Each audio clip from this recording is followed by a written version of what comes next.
সামনে ঈদ, আজকে যেরকম মনে করেন বন্ধের বাজার যেরকম একটা বেচা কিনে হওয়ার কথা ছিল, আসলে ওরকম বেচা কিনে নাই ভাই। এবার একটু মানুষ অনেক কম, মানুষের আনাগোনা অনেক বেশি, কিন্তু বাট ওরকম ওই অনুযায়ী ছেলে হচ্ছে না।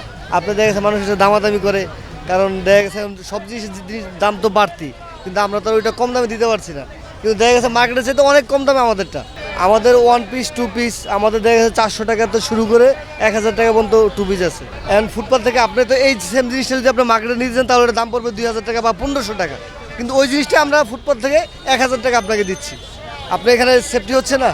আপনি হয়তো ওখানে একটু এসির বাতাস খাবেন, হয়তো এদিকে একটু রোদ খাবেন, কিন্তু তার বিনিময়ে আপনার 500 টাকা সেভ হবে। এখন মানুষ ভালো জানে, কারণ বেচে কিনা এখন আমাদের গতবারের তুলনায় অনেকই কম। গতবার এমন সময় আমরা যা বিক্রি করছি, এই সময় তার থেকে অর্ধেক। রাতে আপনার এমনিতে আমরা সব সময় 3টা 4টা পর্যন্ত থাকতাম, ওই তুলনায় এবার আমরা 12টার আগে কাস্টমার আমরা প্যাক হয়ে যায় আর কি, কাস্টমার চলে যায়, আমরা 1টার ভিতরে বন্ধ করে দিই।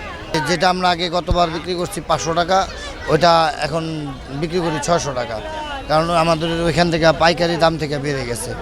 বেচা কিনা ভালো মোটামুটি। আজকের থেকে আমরা যে আশা করতেছি যে আজকের থেকে ভালোই, সরকারি বন্ধ আছে তো, আজকের থেকে ধরেন আজকে বুধবার, কালকে বৃহস্পতিবার, শুক্রবার, এই 3 দিন আমরা যারা ফুডে ব্যবসায়িক আমরা চিন্তা করতেছি যে আমাদের ধারণা 3 দিন খুব ভালো বেচা কিনে হইব। বেচা কিনে আলহামদুলিল্লাহ, যা বেচা কিনে নিতেছে আলহামদুলিল্লাহ। এই যে ভেগ আছে আমাদের কাছে 500 আছে, 700 আছে, 800 আছে, 900 আছে।